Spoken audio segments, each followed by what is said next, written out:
السلام علیکم ورحمۃ اللہ تعالی وبرکاتہ۔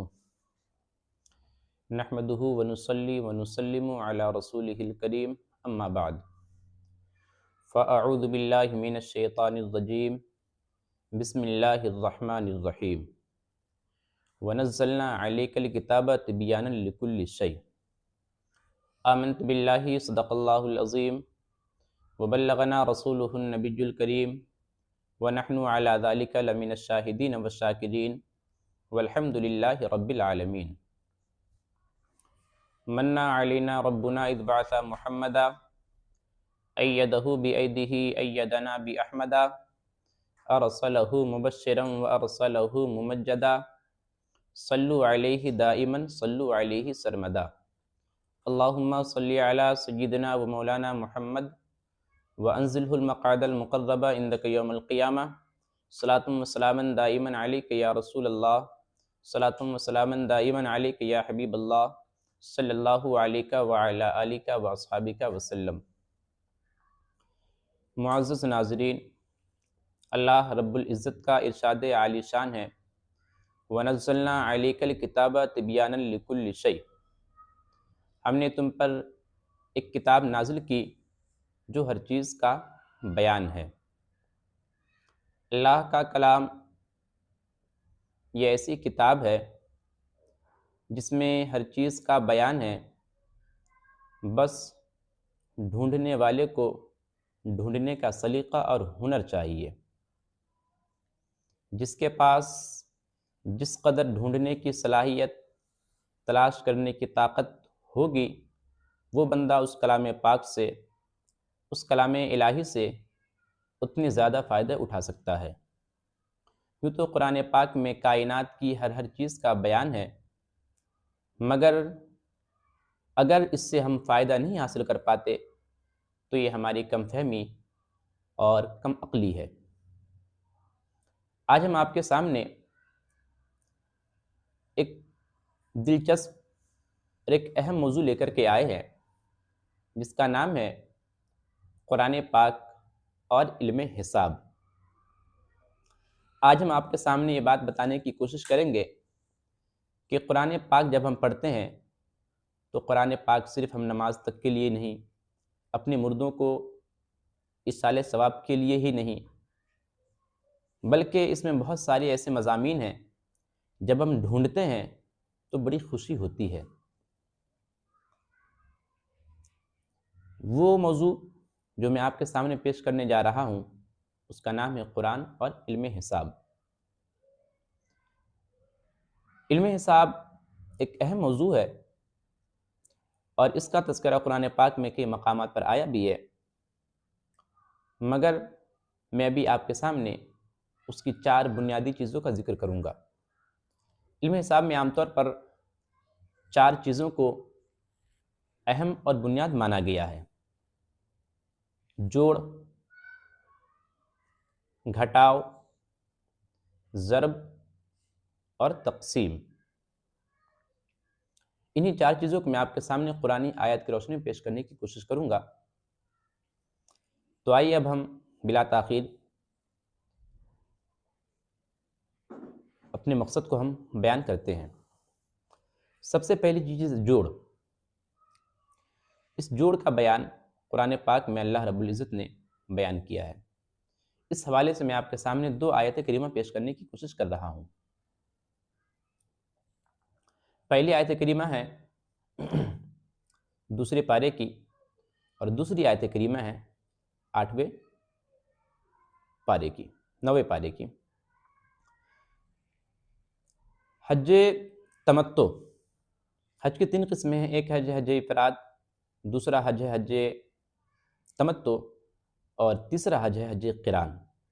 جہاں پر اللہ رب العزت نے حج تمتع کا ذکر کیا وہاں پر جوڑ کا بیان کیا ہے۔ چنانچہ ارشاد ربانی ہے: فمن تمتع بالعمرۃ الی الحج فما استیسر من الہدی۔ جو شخص حج تمتع کرے وہ قربانی بھی پیش کرے جو اسے آسان ہو۔ فمن لم یجد، اور جو شخص قربانی کرنے کی طاقت نہ رکھتا ہو تو وہ کیا کرے؟ اس کے بارے میں اللہ رب العزت نے فرمایا فَصِيَامُ ثَلَاثَةِ أَيَّامٍ فِي الْحَجِّ، اسے 3 روزے رکھنے ہیں ایام حج میں، وَسَبْعَةٍ إِذَا رَجَعْتُمْ، اور 7 روزے رکھنے ہیں جب وہ شخص گھر واپس ہو جائے۔ تِلْكَ عَشَرَةٌ كَامِلَةٌ، یہ کل 10 روزے ہوئے۔ تو اس آیت کریمہ میں اللہ رب العزت نے جمع یعنی جوڑ کا بیان کیا ہے، بئی طور کہ پہلے 3 کا ذکر کیا، فرمایا فَمَن لَّمْ يَجِدْ فَصِيَامُ ثَلَاثَةِ أَيَّامٍ فِي الْحَجِّ، اسے 3 روزے رکھنے ایام حج میں، وَسَبْعَةٍ إِذَا رَجَعْتُمْ، اور 7 روزے رکھنے ہیں گھر واپس آنے کے بعد۔ تو جب ہم اسے لکھیں گے 3 + 7 برابر، تو 3 + 7 برابر کتنے ہوں گے؟ 10۔ اس آیت کریمہ میں اسی جوڑ کا بیان ہے۔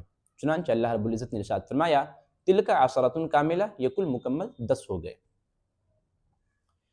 دوسری آیت کریمہ ہے 90 پارے کی۔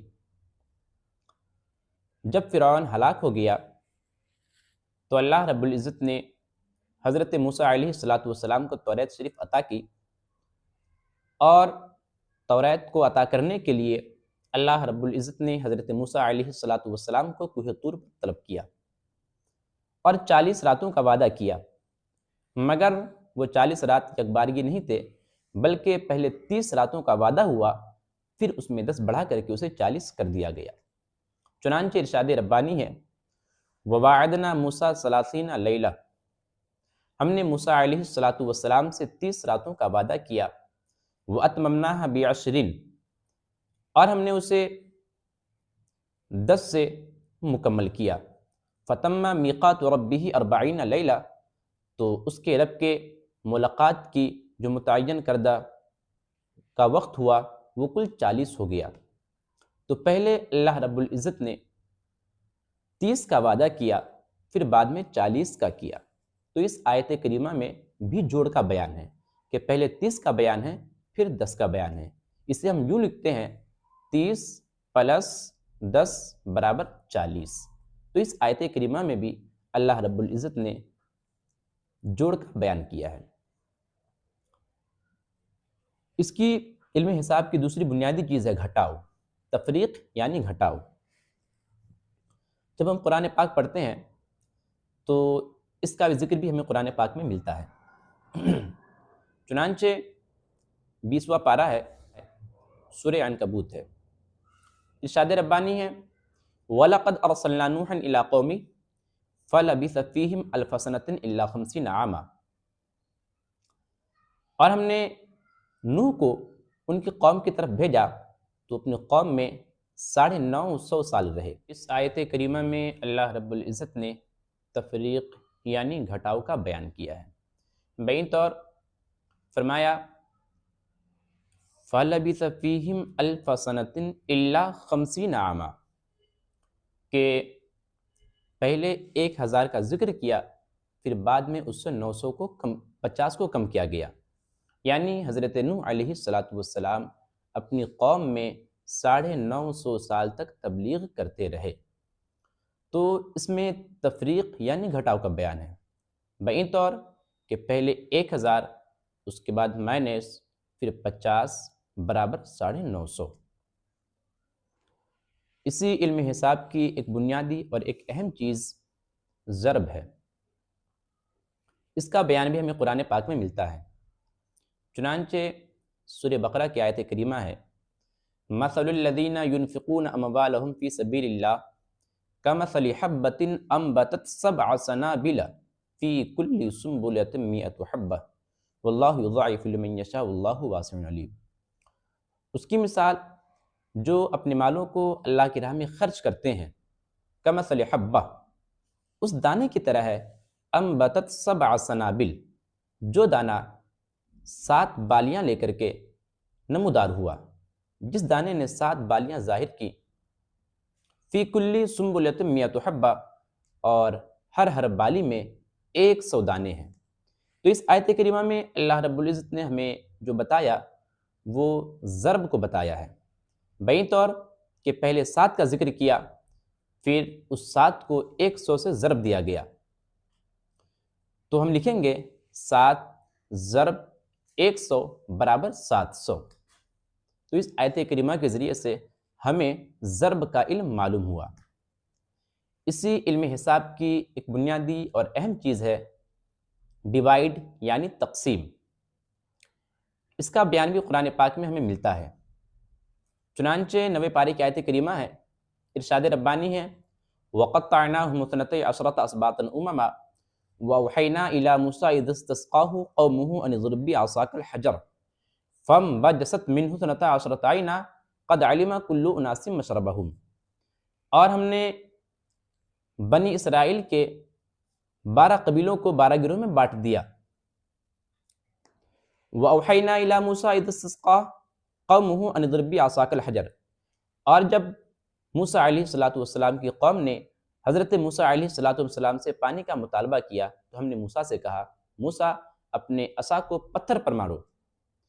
جب انہوں نے پتھر پر مارا فَانبَجَسَتْ مِنْهُ اثْنَتَا عَشْرَةَ عَيْنًا، اس پتھر سے 12 چشمے جاری ہو گئے۔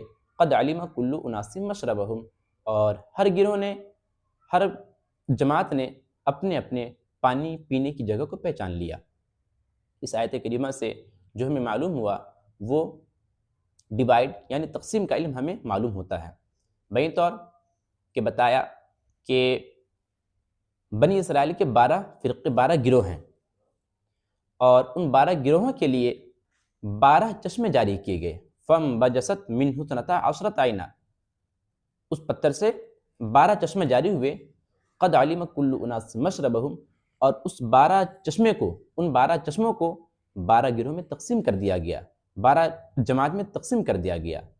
تو اس کو ہم لکھیں گے 12 ڈیوائڈ 12 برابر 1، یعنی 12 کو 12 جگہ ہم تقسیم کریں گے تو 1 آئے گا۔ تو اس آیت کریمہ سے ہمیں معلوم ہوا کہ اس آیت کریمہ میں اللہ رب العزت نے اس آیت کریمہ کے ذریعے سے ہمیں ڈیوائڈ یعنی تقسیم کا علم عطا کیا ہے۔ محترم ناظرین، معلوم کیا چلا کہ قرآن پاک کو پڑھنے کی ضرورت ہے۔ قرآن پاک میں ہر چیز کا بیان ہے، بس ہماری کم فہمی اور کم عقلی ہے کہ ہم پڑھتے نہیں، سمجھتے نہیں، ورنہ قرآن پاک میں ہر چیز کا بیان ہے۔ اللہ رب العزت ہمیں کہنے اور سننے سے زیادہ عمل کی توفیق عطا فرمائے۔